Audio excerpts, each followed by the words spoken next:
I'm happy that we meet today to reflect what we have done for our local entrepreneurs enabling initiative. I think it has been more than a year since we started the programs in July last year. Yeah, it's amazing. It's been 1 year. How did it all started? We started the program after we have a deep discussions with two of us plus MARION MOSER, who was my former fellow. She came all the way from Switzerland to work with me, so find way how we can improve the effectiveness of my work. We wanted to implement a local entrepreneurship program called Startup Camp, which was initiated by BOOKBRIDGE with support from Rising Star Foundation.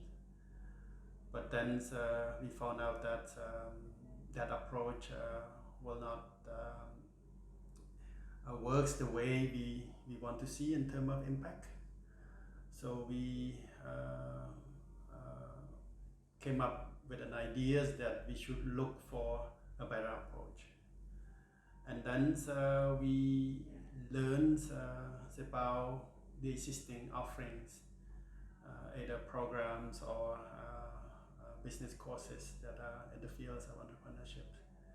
And then we found out that there's a gap, which is no one serving what are the needs of the peoples, and those people are from disadvantaged communities or those who have less education. I think that's where we started, and you might remember what we started from there then. We decided to start with a pilot program because we want to see if it will create impact. We selected 7 candidates out of 16 applicants who apply for our programs. I think we mainly focus on our main 5 steps that we develop for these programs. So the first step is mainly to get them focused on finding their why, meaning finding their purpose that align with the needs of the communities, market strategies, and business models. We spend a lot of time supporting them, more like on a one-on-one coaching and mentoring until they can get their business model launched by the end of 2020. Their progress sounds very promising. Definitely. Yeah, and then I think this year we are thinking of moving on with our programs. So what is your ideas? After the pilot program, we really see the impact. It's very effective, and we should scale up. So that's what we are working on. How can we move on with this to scale it up to have our own space for co-working space? We need investment that can go towards these candidates so that they can then invest forward into the other candidate. This is the area that you are working on. So explain a little bit how this Pay It Forward program works. Well, the ideas we have so far is that we start a program with a number of candidates, expecting that they pay for their participation fee. But we learned that from our pilot programs, none of them were not able to pay because, like we mentioned, they are from the disadvantaged community. So with this situation, of COVID outbreaks, people even had more difficulties in having enough financial support. So even attending a course, it would even be more challenging.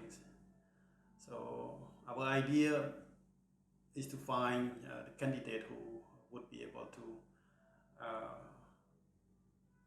have commitment to start with the program, and then work on their business idea, and then we support them through the process for our program until they can run their business. And then once they become successful, our idea is to have these people invested in another batch of people, meaning that one candidate can nominate one more candidate.